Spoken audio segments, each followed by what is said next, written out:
A quiet night camping on my own lake turned into absolute chaos when the HOA called the cops, accusing me of trespassing on land my family has owned since 1952.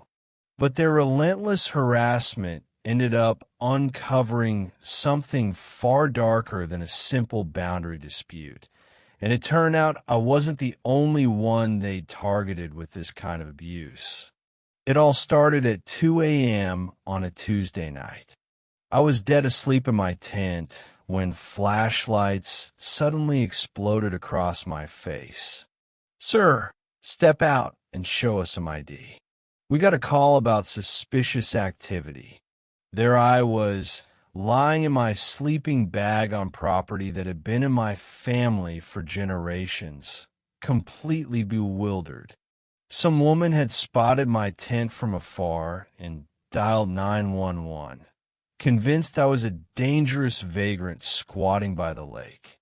The deputies eventually apologized and left, embarrassed, once they verified my deed. But the woman behind the call, she wasn't done. She kept pushing, threatening, making my life miserable, completely unaware of who she was dealing with or what I was about to discover about her and her corrupt circle of friends. I'm Marcus Thompson, a veteran who spent 20 years as an Army Corps engineer before returning to civilian life. 6 months earlier, my grandfather passed away and left me his rough-hewn log cabin on 5 pristine acres by the lake, a place he built with his own hands back in 1952. The moment I stepped inside, the scent of cedar logs and lake water hit me like a wave of memories. This wasn't some luxury mansion. It was authentic, full of history. My grandfather had been a local legend, a fishing guide for 40 years, teaching half the county how to read the water and tie flies. Every 4th of July, he'd host massive fish fries, feeding anyone who showed up, with the smell of wood smoke and fried bass carrying for miles. He never backed down from bullies. Back in the 80s, he rallied neighbors to fend off developers trying to turn the lakefront into condos. I spent my first week just soaking it all in. Loons calling at dawn, pine needles crunching under my boots as I walked the property line. That's when I noticed fresh survey stakes that didn't match my grandfather's old boundary markers. A whole development had popped up since my last visit 15 years ago. Lakeshore estates, packed with McMansions on tiny lots, high HOA fees, and strict rules. My little peninsula sat separate, like an island of real character amid suburban sameness. Then came Priscilla Whitmore, the self-appointed queen bee. She rolled up in her spotless white Lexus SUV, clipboard in hand, pristine white outfit, even her shoes spotless, and declared herself HOA president. She announced she was there to bring my property into compliance with community standards, eyeing my cabin like it was an eyesore. I nearly choked on my coffee. My land wasn't part of their HOA, never had been. But she insisted all lakefront properties fell under their covenants for aesthetics and property values. That night, I set up my old army tent on the beach to honor my grandfather's memory, camping under the stars like he taught me. It should have been peaceful. Instead, I got the flashlights and cops at 2 a.m. After that, Priscilla showed up the next morning, attitude maxed out, issuing violation notices for unauthorized temporary structures. Something clicked. This wasn't about rules. It was about control, erasing everything my grandfather built. 3 days later, A certified letter demanded I attend an emergency meeting to discuss my flagrant violations. I showed up in work boots and jeans. The sterile community center reeked of industrial cleaner and cheap coffee. Priscilla introduced her husband, Robert, who worked in county zoning, offering official guidance. Textbook conflict of interest. She presented a PowerPoint of surveillance photos of my property, tint included, claiming liability and aesthetic issues. Then the demand. Sign a retroactive agreement, pay $2,000 in back fees, plus ongoing dues. Her husband backed it with threats of county enforcement. I'd had enough. I laid out my surveyor's map and grandfather's deed on their table. My land predated their 1995 HOA by decades. Continuous ownership since 1952, no jurisdiction over it. The room went silent. I asked the neighbors, how many of you paid fees for authority they never had? Whispers spread. An elderly woman, Dorothy, spoke up about paying $1,500 for lake maintenance that never happened. More hands rose, questions about phantom projects. Priscilla stormed out, losing control. But she fought back viciously. Code enforcement trucks rolled in, citing bogus violations on grandfathered systems, costing thousands to update. Landscaping crews accidentally dumped grass clippings on my beach. Noise harassment at dawn. Bogus fish and game calls. Even mail issues. I recognized the playbook.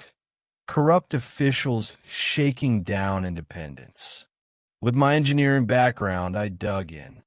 FOIA requests revealed federal wetlands violations during their construction.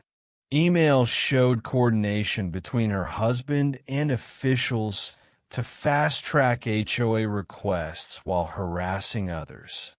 Dorothy shared how families like the Hendersons were driven out, selling below value after manufacturer violations. Patterns emerged, targeting veterans, elderly, single parents. My land was key, the keystone for their planned luxury resort. The smoking gun, a forged 1995 membership agreement with my grandfather's signature. Fresh ink, wrong pen pressure, printer toner smell. Felony fraud. Harassment escalated. Stalking patrols, misplaced stakes, anonymous smears calling me unstable. I hired a forensic accountant. The HOA's finances were looted. Shell companies siphoning $80,000 plus to relatives. Fake assessments.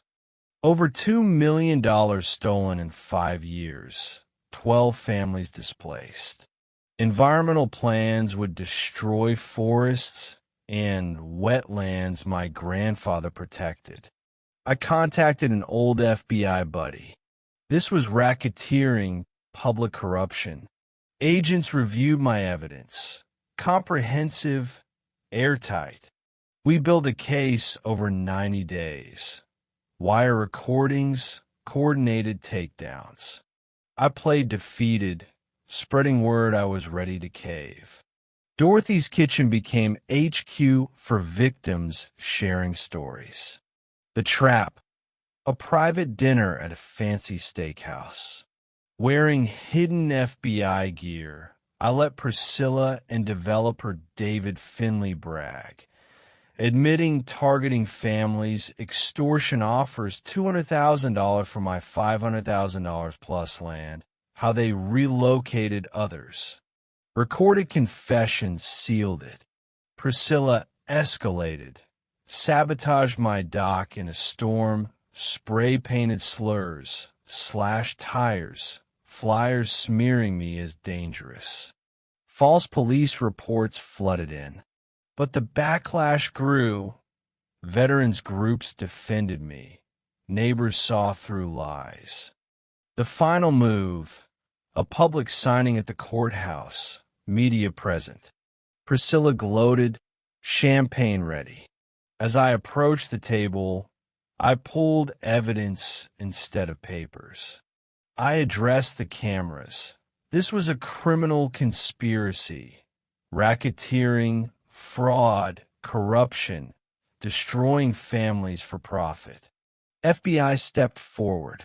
Arrests happened live. Priscilla, Robert, Finley, inspectors.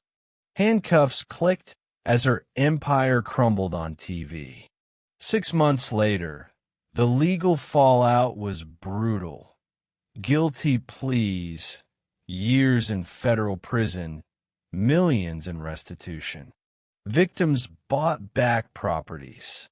The lake was restored, wetlands replanted, water healthier than in decades. A new transparent association formed. I started a scholarship in my grandfather's name for veterans in environmental fields.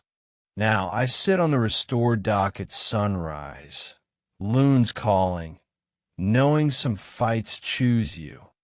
And when they do, you finish them. This community healed, stronger, a reminder that ordinary people can stand against corruption. If you've got your own HOA nightmare, drop in the comments. You're not alone. Subscribe for more stories of justice prevailing, because sometimes the smallest stand makes the biggest difference. Thanks for watching HOA Stories. Like, comment, and hit that bell. We turn every ridiculous rule into epic revenge.